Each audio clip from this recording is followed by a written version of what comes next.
Bienvenue pour la leçon 12 sur la crainte de Dieu. Donc nous arrivons aujourd'hui à notre dernière leçon, leçon 12, et nous sommes dans cette partie intitulée La crainte de Dieu en pratique, où nous observons ensemble différents éléments, différents aspects de comment cette crainte de Dieu se manifeste, elle est visible, comment elle s'exprime de façon tout à fait concrète, pratique. Donc on a observé plusieurs choses du point de vue du comportement, du point de vue aussi de la mentalité, de l'état d'esprit, du point de vue des actions, mais vraiment, et je le redis, plus que toute autre chose, je ne voudrais pas que ce soit une liste de choses à faire et pas faire, et puis dire ça y est, j'ai rempli les conditions, mais que vraiment nous puissions d'abord et avant tout aligner nos cœurs, aligner nos pensées, nous placer devant Dieu et aussi permettre au Saint-Esprit vraiment de nous éclairer sur comment être agréable à Dieu, comment lui obéir, comment lui plaire, qu'est-ce qu'il attend de nous, parce qu'en fait la crainte de Dieu, et nous l'avons observé, est reliée avec le fait de connaître Dieu, d'être en communion avec lui, et alors ça va aussi donner naissance à un élan vers lui et engendrer un certain comportement, un certain nombre d'actes, un certain nombre de pratiques, une manière de vivre, une manière d'être qui s'inscrira dans les choses que nous avons vues avec l'appui scripturaire, mais qui aura certainement beaucoup plus de sens, de teneur et de profondeur, parce que vous ne ferez pas quelque chose parce qu'on vous l'a dit, mais parce que cela naîtra d'une relation vivante, puissante avec Dieu et d'une véritable crainte de Dieu. Vous savez, on peut s'incliner devant quelqu'un, mais à l'intérieur être rebelle à lui. Par contre, si nous sommes dans un profond respect, dans la soumission, dans la crainte, et que nous nous inclinons, alors cette inclinaison prend du sens. Et nous voulons être vraiment des gens vrais, des gens qui honorent Dieu. Donc dans ce cours, on a vraiment parcouru ce sujet. Je crois qu'il est de plus en plus clair, concret pour vous aussi. Et c'est un fondement qui est vraiment important de poser dans la vie de chaque croyant, dans la vie de chaque serviteur de Dieu, aussi d'accepter de se remettre en question et de se réajuster pour pouvoir pleinement être participant à l'œuvre que Dieu fait, à l'œuvre qu'il veut faire en chacun de nous et aussi à travers nous et l'œuvre qu'il veut manifester dans ces temps que nous vivons, ces temps où sa gloire va en augmentant dans sa réalisation, sa manifestation et où certes les temps peuvent être difficiles, les difficultés ne sont pas finies, loin s'en faut, et elles iront en augmentant, mais nous savons aussi que la puissance de Dieu, la gloire de Dieu va se manifester et se manifeste de plus en plus, et nous voulons être participants, nous voulons offrir à Dieu un terrain favorable, le terrain de nos vies, de nos cœurs, mais aussi de notre être tout entier, et en marchant dans la crainte de Dieu. Alors Père, merci encore pour cette leçon. Aujourd'hui, merci parce que tu nous parles, tu nous instruis par ta parole, cette parole qui est utile à tous égards parce qu'inspirée de toi. Merci pour ton onction aussi qui agit sur chacun de ceux qui écoutent, qui suit cet enseignement pour que véritablement il puisse faire partie de nous, qu'il puisse produire l'objectif pour lequel tu l'envoies, non pas de la religion, du légalisme ou quoi que ce soit, mais véritablement un élan encore et toujours vers toi Seigneur, et que de cette communion découle une véritable crainte de Dieu qui se manifeste dans toute notre vie pour ta gloire, pour la révélation de Jésus-Christ dans ce monde et pour nous positionner pour ce qui est devant nous. Merci Père, dans le nom de Jésus. Amen.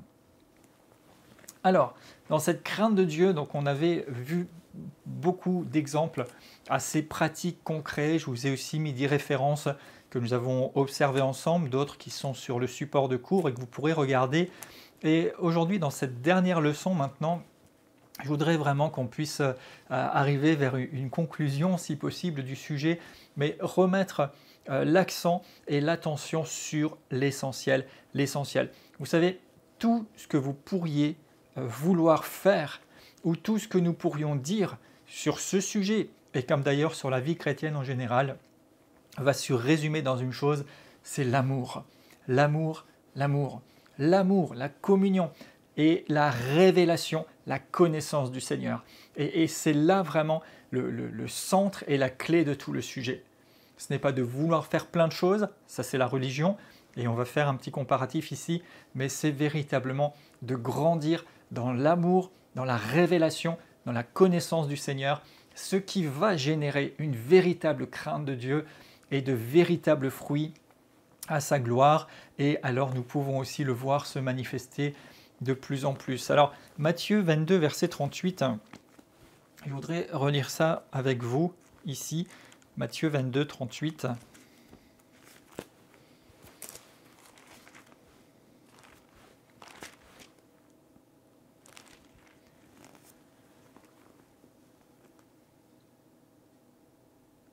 Verset 37, plutôt, Jésus dit, « Tu aimeras le Seigneur ton Dieu de tout ton cœur, de toute ton âme et de toute ta pensée.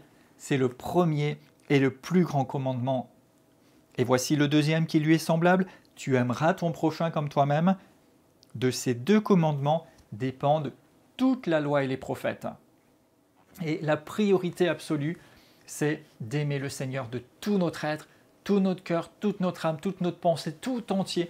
Nous l'aimons, nous nous inclinons, nous marchons avec lui, nous cherchons à le connaître, nous cherchons à être en relation, en communion, nous cherchons à aimer notre prochain comme nous-mêmes, avec l'amour de Dieu, et de ça, tout le reste en dépend.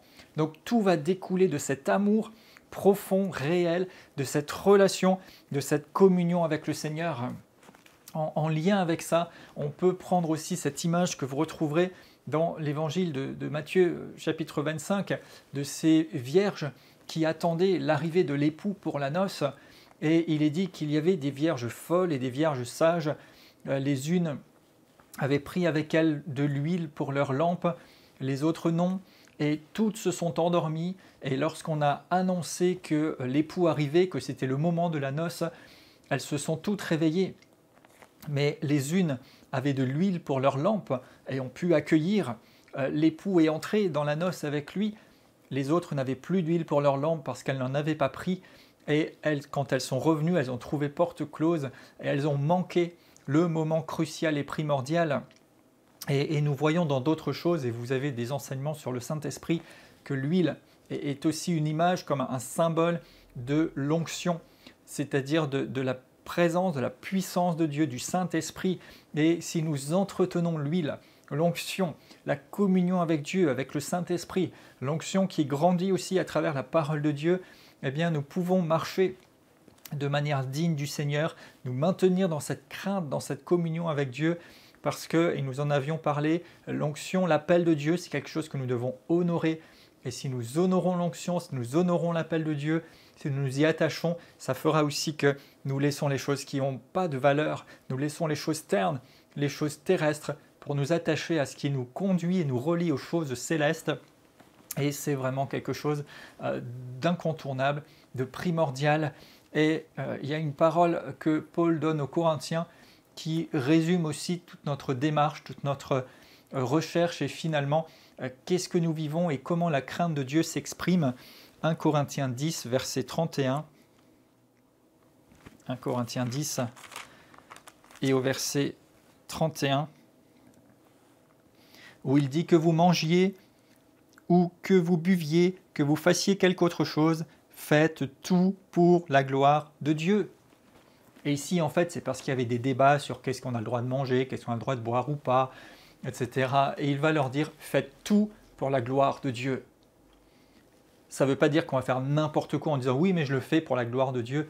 Non, faire tout pour la gloire de Dieu, c'est chercher tout ce qui glorifie Dieu, tout ce qui honore Dieu, tout ce qui l'élève, ce qui lui est agréable, ce qui convient, ce qui correspond, ce qui fait sa joie, ce qui reflète sa nature, sa volonté, sa pensée. Et tout cela, nous le pouvons grâce à cette communion, d'aimer le Seigneur par-dessus tout, d'être attaché à lui, de l'aimer, d'apprendre à le connaître à travers la parole, sa parole écrite, en la méditant, en l'étudiant, en nous en imprégnant pour agir selon celle-ci, en la pratiquant, en marchant selon ses voies et dans la communion vivante avec lui, par la prière, par l'adoration, par l'écoute, par l'obéissance à ses révélations, par la direction, l'inspiration du Saint-Esprit pour vivre de façon qui lui convienne et marcher vraiment dans cette crainte de Dieu qui, je vous le rappelle, est reliée avec la connaissance de Dieu.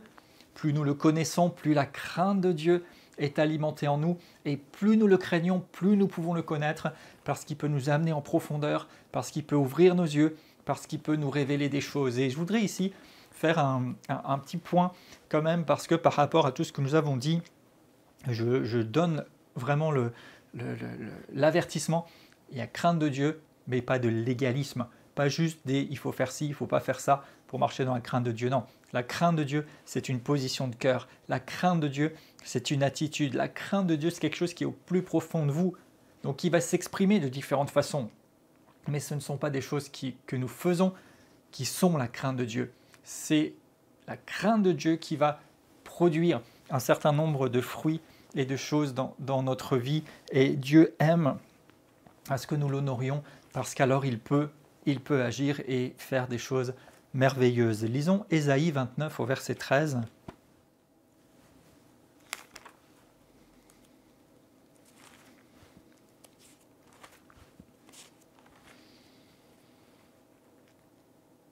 Le Seigneur dit : « Quand ce peuple s'approche de moi, il m'honore de la bouche et des lèvres, mais son cœur est éloigné de moi, et la crainte qu'il a de moi n'est qu'un précepte de la tradition humaine. » Donc ici, vous voyez, il dit, mais oui, vous m'honorez des lèvres, vous dites des choses à mon sujet, peut-être vous chantez, peut-être vous priez, mais ça ne vient pas de votre cœur.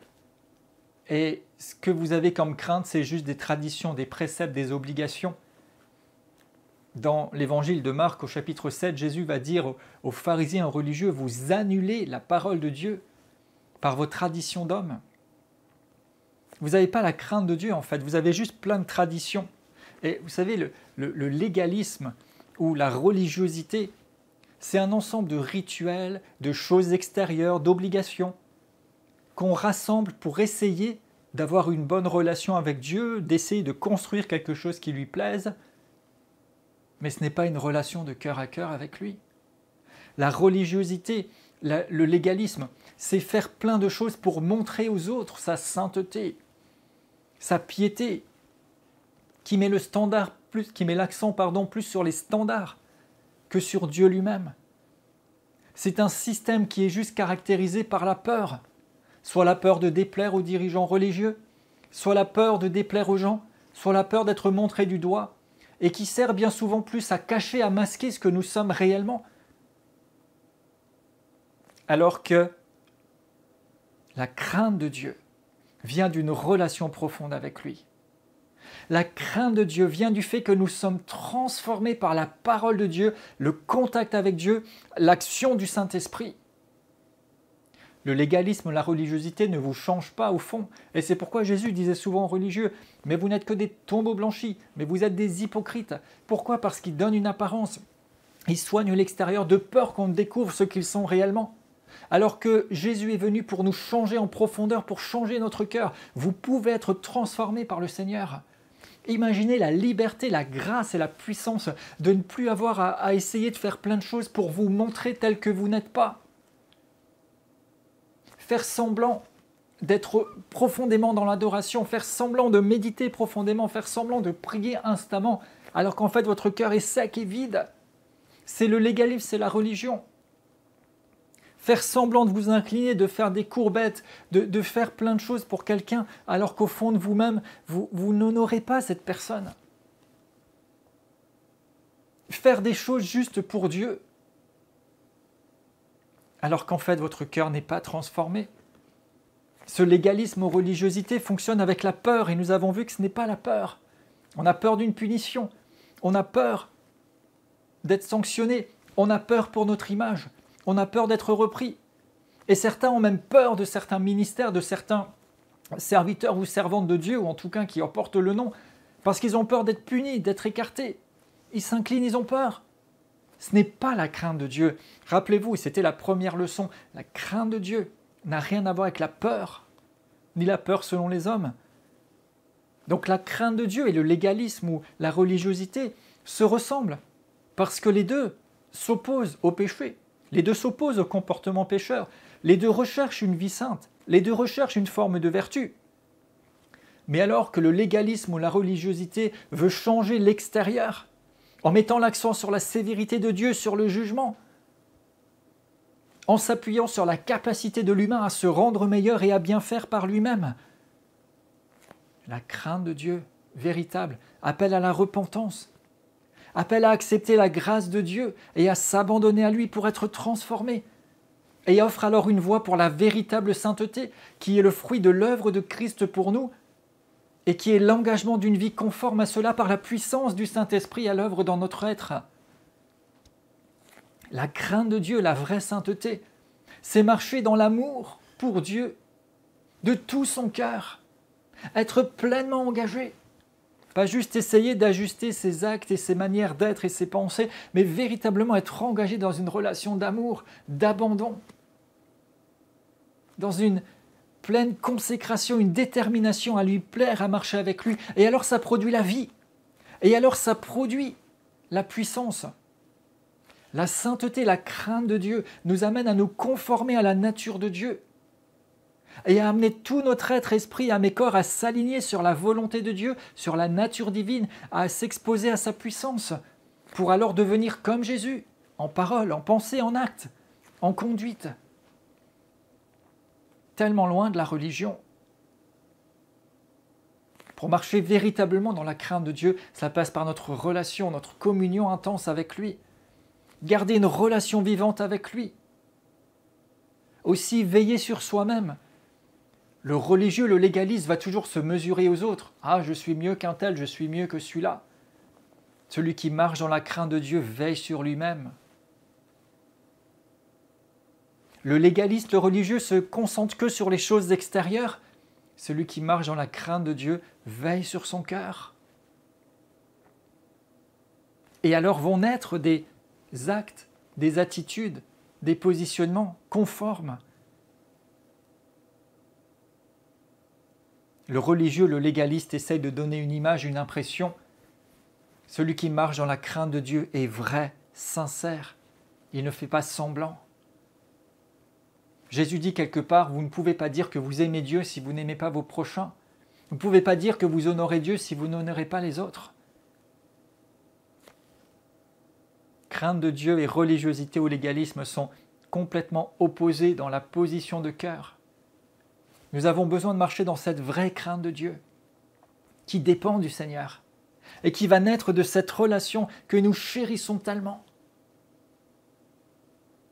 Et pour ça, nous avons besoin d'une révélation du Seigneur, d'une véritable relation vivante avec lui, d'une vraie communion. Non pas juste d'une vie qui est réglée par un rythme. Je vais dans des réunions chrétiennes. Je fais la prière. Je lis la Bible. Je vais suivre peut-être une étude biblique. J'essaye de faire du bien pour les pauvres. Je donne peut-être quelque chose. Et tout cela règle la vie, mais ça, ce n'est qu'une vie religieuse, c'est qu'une vie légaliste si ce n'est pas animé par la crainte de Dieu, par l'amour intense pour Dieu, par l'action du Saint-Esprit en vous. La marche dans la crainte de Dieu, c'est chercher à honorer Dieu, à lui plaire en toutes choses, à lui être agréable. C'est se tenir devant lui pour recevoir ses instructions, être inspiré et dirigé par le Saint-Esprit. Ce qui pourra amener, d'un point de vue extérieur, des choses qui se ressemblent. Participer ou faire des rencontres, donner des choses, lire la parole, étudier, prier, oui. Mais ça va naître d'une relation vivante, puissante et intense, et ça prend une autre intensité parce que c'est le fruit d'un engagement, d'une consécration, d'une marche avec la conscience de la grandeur de la toute-puissance de Dieu et de cet amour infini dont il nous a aimés. Pas une marche de légèreté, de facilité, la grâce, mais une marche dans la saine conscience de la puissance du Dieu qui est qualifié dans la Bible comme d'un Dieu redoutable, tout-puissant, éternel, élevé. Et alors une conscience véritable de ce qu'est vraiment la grâce, qui fait que là où nous méritions la colère, il s'en est chargé pour que nous recevions l'adoption et la grâce, la bonté, l'amour de Dieu. Une vraie conscience de la grâce. Pas une grâce au rabais, pas une grâce facile, pas une vie de petites choses légères, mais une vraie conscience de la grandeur du salut.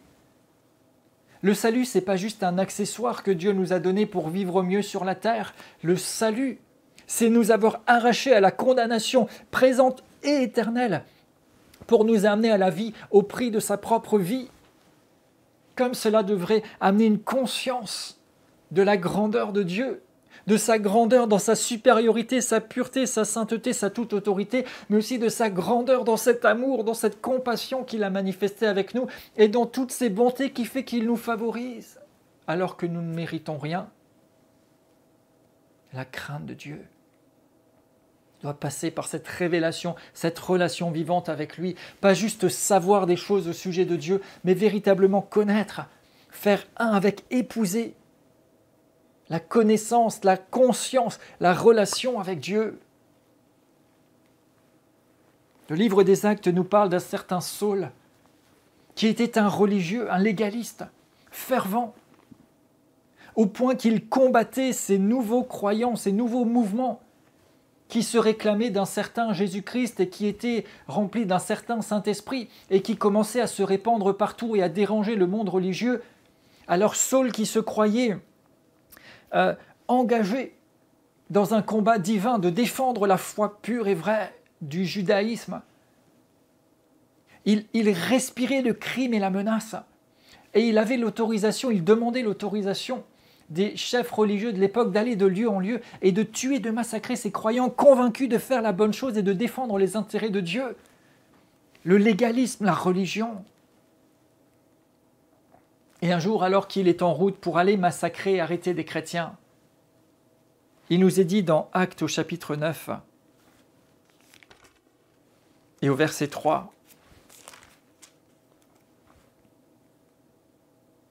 alors qu'il était en chemin et qu'il approchait de la ville, tout à coup, une lumière venant du ciel resplendit autour de lui. Il tomba par terre, et il entendit une voix qui disait « Saul, Saul, pourquoi me persécutes-tu » Il répondit « Qui es-tu, Seigneur » Et le Seigneur dit « Je suis Jésus que tu persécutes. Il te serait dur de regimber contre les aiguillons. » Tremblant et saisi d'effroi, il dit « Seigneur, que veux-tu que je fasse » Et le Seigneur lui dit, lève-toi, entre dans la ville et on te dira ce que tu dois faire. Et cet homme-là, Saul, va être totalement transformé, chamboulé, métamorphosé dans sa position, dans sa mentalité, dans sa réflexion, dans ses engagements, dans ses combats, à partir de cette rencontre.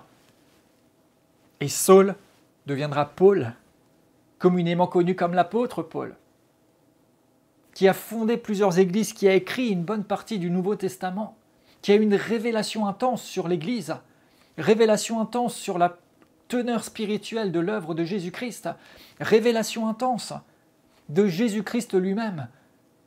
Révélation, il dira dans 1 Corinthiens 12, où il fut emmené dans le ciel, et où il entendit, il vit des choses qu'il n'a même pas trouvé le moyen d'exprimer. Révélation telle qu'il considérait toute son éducation, toute sa connaissance, toute sa position même dans le monde religieux de l'époque comme de la boue, comme rien, parce qu'il voulait gagner Christ. Sa vie a été totalement changée. Il est passé de la religion, du légalisme, à la crainte de Dieu. Et alors que Jésus se révèle, il va dire « Qui es-tu, Seigneur ?» Et « Seigneur, que veux-tu que je te fasse ?» Alors qu'il était opposé sur la voie contraire contre l'œuvre de Christ et les croyants, il va maintenant reconnaître Christ comme son Seigneur et le servir. Il lui fallait une révélation. Il est passé d'un combat, d'un engagement religieux, légaliste, charnel, tout en pensant faire pour Dieu, à une véritable crainte de Dieu parce qu'il a rencontré Jésus. Jean, l'un des disciples qui avait marché avec Jésus, qui était proche de lui, avait appris à le connaître. Et c'est lui qui sera l'instrument choisi par Dieu pour écrire l'Apocalypse, ce livre rempli de révélations, rempli de messages de Dieu et d'éléments sur des choses qui doivent arriver. Et alors que Jean était en exil, il va avoir tout à nouveau une révélation de Christ. Mais cette fois-ci, non plus seulement Jésus qui a marché avec eux sur la terre, non plus seulement Jésus ressuscité avant qu'il ne remonte vers le Père, mais une révélation et une vision de Jésus-Christ glorifié tel qu'il est aujourd'hui. Apocalypse 1 et au verset 10, « Je fus saisi par l'Esprit au jour du Seigneur et j'entendis derrière moi une voix forte comme le son d'une trompette qui disait « Ce que tu vois, écris-le dans un livre et envoie-le aux 7 églises. » Je me retournai pour savoir quelle était la voix qui me parlait, et après m'être retourné, je vis 7 chandeliers d'or. Au milieu des 7 chandeliers, quelqu'un qui ressemblait à un fils d'homme, vêtu d'une longue robe, avec une ceinture d'or sur la poitrine. Sa tête et ses cheveux étaient blancs, comme de la laine blanche, comme de la neige. Ses yeux étaient comme une flamme de feu, ses pieds étaient semblables à de l'airain ardent, comme s'il avait été embrasé dans une fournaise, et sa voix était comme le bruit des grandes eaux. Il avait dans sa main droite 7 étoiles, de sa bouche sortait une épée aiguë à 2 tranchants, et son visage était comme le soleil quand il brille dans sa force. Quand je le vis, je tombai à ses pieds comme mort. Il posa sur moi sa main droite en disant « Ne crains point, je suis le premier, le dernier et le vivant. J'étais mort et voici je suis vivant au siècle des siècles. Je tiens les clés de la mort et du séjour des morts. » Et plus tard, Apocalypse 4, il entendra cet appel « Monte ici !» Jean, Saul puis Paul ont pu marcher dans la crainte de Dieu et ont été mis au contact d'une révélation de Jésus-Christ. Et cette révélation, cette compréhension, cette connaissance de Christ et de Dieu a agi dans leur vie de telle sorte qu'ils ne faisaient pas des choses seulement par devoir, mais véritablement à cause de ce vécu. Il y a quelque chose qui a été changé chez eux. Saul est tombé de cheval par terre, il a été d'abord aveugle et puis il va recouvrer la vue et recevoir l'appel en tant qu'instrument de choix de la part du Seigneur. Jean, devant la vision de Christ glorifié, va tomber comme mort, mais Jésus le relève.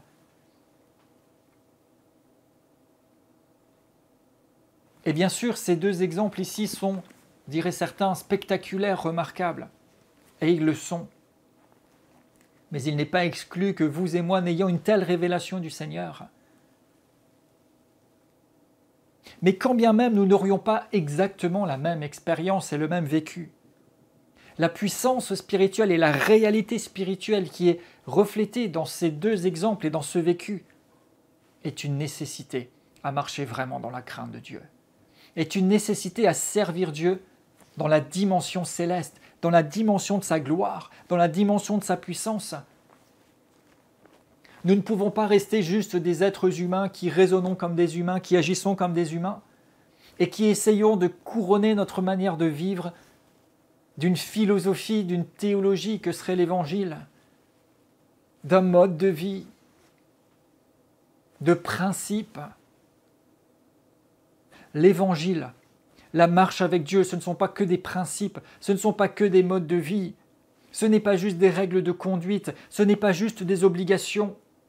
Et là, il y a toutes sortes d'extrêmes et de choses erronées qui sont en place depuis tant d'années et jusqu'à maintenant. Entre les extrémismes d'un semblant de sainteté qui s'infligent toutes sortes de choses pour croire être saints et être meilleurs et pourtant n'y parviennent pas parce que ce ne sont que des apparences. Et au lieu de devenir meilleurs, ils deviennent pires. Parce que plus ils essaient de bien faire et plus ils sont au contact de leurs limites d'homme et plus ils doivent faire semblant et pire ils deviennent.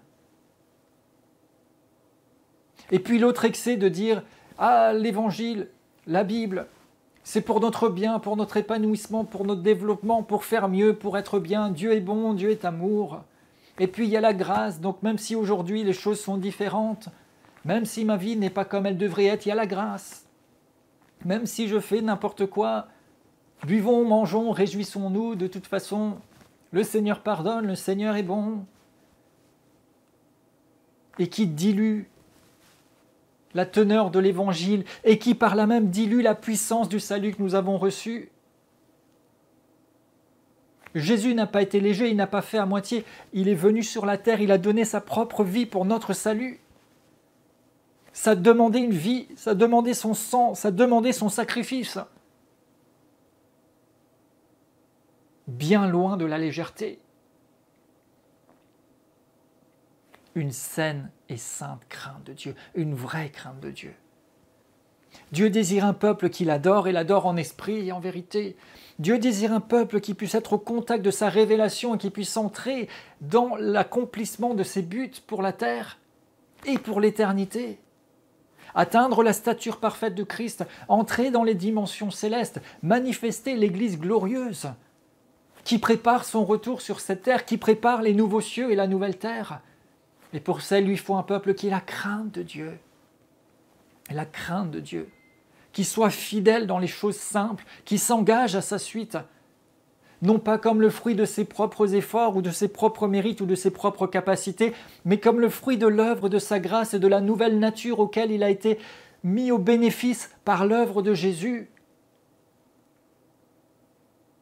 La crainte de Dieu, ce n'est pas dire je vais tout faire pour lui plaire et obtenir mon salut. La crainte de Dieu, c'est réaliser qu'il est si grand, si élevé, si puissant, et que par moi-même, sans l'œuvre de sa grâce, sans sa nature, sans la puissance de Christ, je ne suis rien, je suis pauvre, misérable et nu, comme il est écrit quelque part à l'Apocalypse. Mais alors que je réalise toutes mes limites, toute mon incapacité, je peux m'abandonner à lui et réaliser qu'il est venu sauver quelqu'un comme moi. Et ici, oui, je parle du salut, c'est vrai, de la repentance et de la nouvelle naissance. Mais je parle aussi de la nécessaire repentance et de la nécessaire métamorphose du croyant. Jean était déjà serviteur de Christ et croyant, mais il a fallu qu'il ait une expérience nouvelle de la révélation de Jésus-Christ glorifié. Et il a vécu l'expérience du ciel, il en livre les révélations. Et le chemin est ouvert, la route est ouverte. Mais il nous faut aussi une conscience de la crainte de Dieu, une conscience de la grandeur, de la sainteté, de la puissance de Dieu et de notre incapacité à l'atteindre, si ce n'est par l'œuvre rédemptrice de Christ et si ce n'est en ayant ce toucher divin, cette main de Jésus qui se pose sur nous en disant « Ne crains pas », comme ce fut le cas pour Jean. Cet abandon complet, total à lui, sans qui nous ne sommes rien, sans qui nous ne pouvons rien. La crainte de Dieu. La crainte de Dieu, qui naît d'une relation vivante avec lui, qui naît d'une révélation du Seigneur. Et je prie que nous ayons toujours plus, et que vous ayez une révélation du Seigneur, que le Saint-Esprit se manifeste et éclaire votre vie pour marcher véritablement dans la crainte de Dieu, que vous saisissiez cette grâce et que nous cheminions ensemble, pas après pas, dans la perfection qui est en Christ, dans la sainteté que Christ nous a acquise, et dans la révélation sur cette terre des fils et filles de Dieu que la création entière attend, et dans la manifestation sur la terre de la puissance, de la gloire de Dieu, des dimensions célestes, parce que nous marchons dans la crainte de Dieu, dans la crainte de Dieu.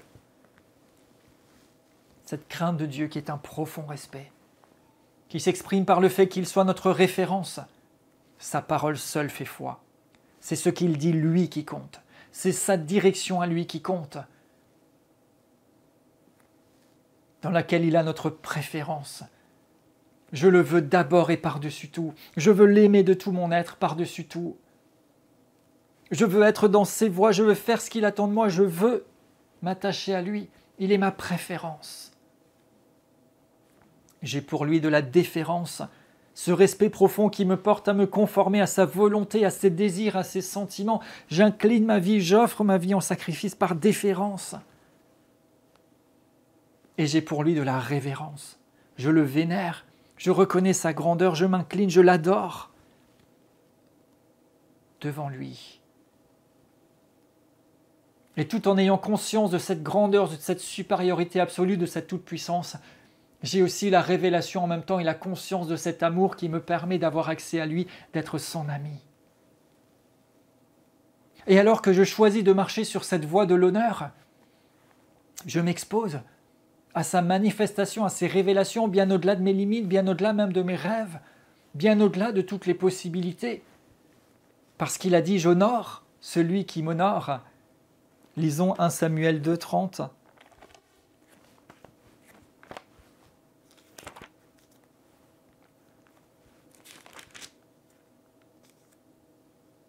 Voici ce que dit l'Éternel.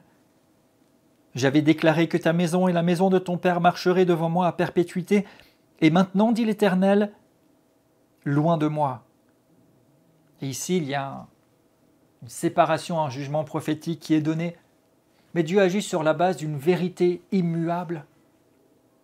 Il dit, j'honorerai celui qui m'honore, mais ceux qui me méprisent seront méprisés. J'honorerai celui qui m'honore. Si nous honorons Dieu, il veut nous honorer, et il le fera, à sa manière, en son temps, mais absolument. J'honore celui qui m'honore, mais je mépriserai celui qui me méprise. Ne méprisons pas Dieu, ne le méprisons pas. Ne le méprisons pas dans nos vies, ne le méprisons pas aux yeux des gens, ne donnons pas une image tronquée, faussée de Dieu à ce monde, quelles que soient les raisons ou les motivations pour lesquelles nous le ferions, mais honorons Dieu, et il nous honorera, il nous honorera. Rappelez-vous ces gens qui avaient préféré la gloire des hommes à la gloire de Dieu. Jamais nous choisissons la gloire de Dieu, quand bien même ça nous coûterait aux yeux des gens, parce qu'il honore ce qu'il honore. Comment il nous honore? De façon tellement énorme, tellement incommensurable. Il se révèle, il manifeste signes, prodiges et miracles, et il fait de plus en plus dans notre vie. Si nous faisons ce qu'il nous dit, si nous suivons le modèle, si nous marchons dans la sainteté, dans la crainte de Dieu, sincère et véritable, alors il nous couronne de sa gloire, de la manifestation de sa puissance. Et les aperçus sont là dans l'Écriture, alors que le peuple, avec Moïse, a construit le tabernacle exactement selon le modèle. Il est dit que Dieu est venu et descendu dans sa gloire, avec sa nuée, dans sa puissance. Il accompagnait son peuple, il se révélait par de grands prodiges et miracles. Et ce fut le cas partout dans les Écritures et au fil de l'histoire. Jésus dira, celui qui a mes commandements et qui les garde, c'est celui qui m'aime. Je l'aimerai, mon Père l'aimera, et je me manifesterai à lui. Si nous avons ces instructions, si nous sommes débordants, animés par cet amour pour lui, nous permettons à son amour d'être pleinement manifesté et libéré dans notre vie. Et il peut alors se manifester, se révéler à nous dans toute sa grandeur, dans sa gloire, dans sa puissance.